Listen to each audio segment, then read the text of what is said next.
बिस्मिल्लाहिर्रहमानिर्रहीम। आज हम एक ऐसी कहानी सुनाने जा रहे हैं जो सिर्फ एक वाकया नहीं बल्कि ईमान, सब्र, यकीन और अल्लाह की मोहब्बत की सबसे बड़ी मिसाल है। ये कहानी है इब्राहीम और उनके फर्जांद इस्माइल की। एक ऐसी कुर्बानी जिसे अल्लाह ने क़यामत तक के लिए ज़िंदा कर दिया। दोस्तों, हज़रत इब्राहीम अलैहिस्सलाम अल्लाह के अजीम नबी थे।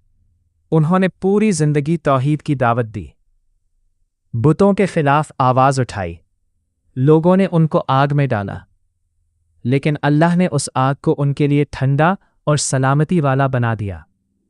कुरान में अल्लाह फरमाता है, कुलना या नारू कूनी बर्दन व सलामन आला इब्राहीम। तर्जुमा, हमने फरमाया, ए आग, इब्राहीम पर ठंडी और सलामती वाली हो जा। लेकिन इब्राहीम अलैहिस्सलाम की ज़िंदगी में एक दुख था। उनके घर औलाद नहीं थी।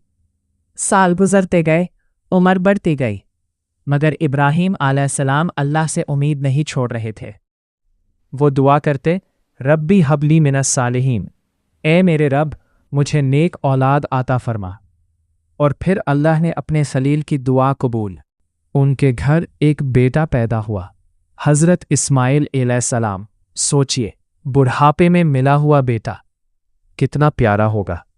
इब्राहीम अलैहिस्सलाम उनसे बहुत मोहब्बत करते थे। वो अल्लाह की तरफ से एक रहमत थे। फिर वक्त गुजरता गया, इस्माइल अलैहिस्सलाम बड़े होने लगे। कुरान के अल्फाज है, फलम्मा बलगा माअहु अस्साया।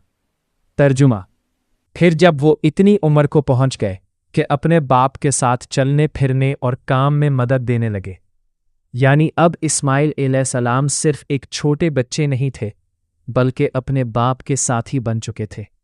और फिर अल्लाह ने अपने नबी का इम्तिहान लेना चाहा। एक रात इब्राहीम अलैहिस्सलाम ने ख्वाब देखा कि वो अपने बेटे इस्माइल को अल्लाह की राह में ज़बह कर रहे हैं। नबी का ख्वाब वही होता है, यानी ये अल्लाह का हुक्म था। सोचिए उस वक्त इब्राहीम अलैहिस्सलाम के दिल पर क्या गुजरी होगी। एक तरफ अल्लाह का हुक्म, दूसरी तरफ बुढ़ापे का प्यारा बेटा। लेकिन अल्लाह के नबी ने अपनी मोहब्बत को अल्लाह की मोहब्बत के सामने छोटा कर दिया। और फिर इब्राहीम अलैहिस्सलाम ने अपने बेटे से कहा, कुरान के अल्फाज है, या बुनैया इन्नी अरा फिल मनामी अन्नी अज़बहुका फंजुर माज़ा तरा। तर्जुमा, ए मेरे प्यारे बेटे, मैं ख्वाब में देख रहा हूँ कि मैं तुम्हें ज़बाह कर रहा हूँ, अब बताओ तुम्हारी क्या राय है। दोस्तों, यहाँ देखिए एक नबी की तरबियत। उन्होंने ज़बरदस्ती नहीं की बल्कि प्यार से अपने बेटे को बात समझाई। और इस्माइल ऐस का जवाब, सुभान अल्लाह। कुरान के अल्फाज हैं, या अबती इफ़ अलमा तुमर सतजिदूनी इंशा अल्लाह मिनस साबिरीन। तर्जुमा, ए मेरे अब्बा जान, आपको जो हुक्म दिया गया है वो कर गुजारिए, इंशाअल्लाह आप मुझे सब्र करने वालों में पाएंगे। अल्लाहु अकबर! क्या ईमान था, क्या यकीन था। एक बाप अल्लाह के लिए अपनी सबसे प्यारी चीज़ देने को तैयार, और एक बेटा अल्लाह के हुक्म पर अपनी जान देने को तैयार। फिर इब्राहीम ऐस का अपने बेटे को लेकर उस जगह की तरफ चले जहां अल्लाह का हुक्म पूरा करना था। रिवायत में आता है कि शैतान ने उनको बहकाने की कोशिश की, लेकिन इब्राहीम ऐस का अल्लाह के हुक्म के सामने किसी की बात को अहमियत नहीं दी। और फिर वो लम्हा आ गया जिसने फरिश्तों को भी रुला दिया। कुरान फरमाता है, फलम्मा अस्लमा वतल्लहु लिलजबीन। तर्जुमा, फिर जब दोनों ने अल्लाह के हुक्म के आगे सर झुका दिया और इब्राहीम ने बेटे को पेशानी के बल लिटा दिया। सोचिए, एक बाप अपने हाथों से अपने प्यारे बेटे को ज़मीन पर लिटा रहा है, लेकिन उनके दिल में अल्लाह की रज़ा सबसे ऊपर थी। और जैसे ही इब्राहीम अलैहिस्सलाम ने छुरी चलानी चाही, अल्लाह की रहमत आ गई। कुरान फरमाता है, वनदैनहु अन या इब्राहीम क़द सद्दक़ता रुया। तर्जुमा, और हमने पुकारा, ए इब्राहीम, तुमने अपना ख्वाब सच कर दिखाया। इन्ना कज़ालिका नजज़िल मुहसिनीन, बेशक हम नेक लोगों को इसी तरह बदला देते हैं।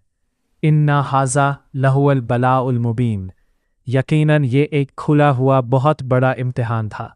और फिर अल्लाह ने हज़रत इस्माइल अलैहिस्सलाम की जगह एक अजीम कुर्बानी भेज दी। वफ़दैनहु बिज़िब्हिन अजीम।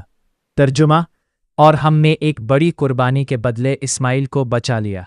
सुबहान अल्लाह। अल्लाह को इस्माइल अलैहिस्सलाम का खून मकसूद नहीं था, चाहता था कि इब्राहीम अलैहिस्सलाम का अल्लाह पर यकीन कितना कामिल है।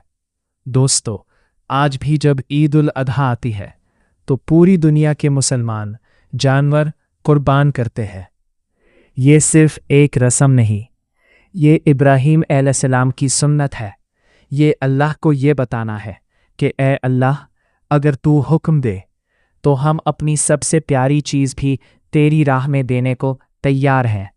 लेकिन आज हम सबको अपने दिल से एक सवाल पूछना चाहिए, क्या हम अल्लाह के लिए अपनी बुरी आदतें छोड़ सकते हैं? क्या हम नमाज की पाबंदी कर सकते हैं?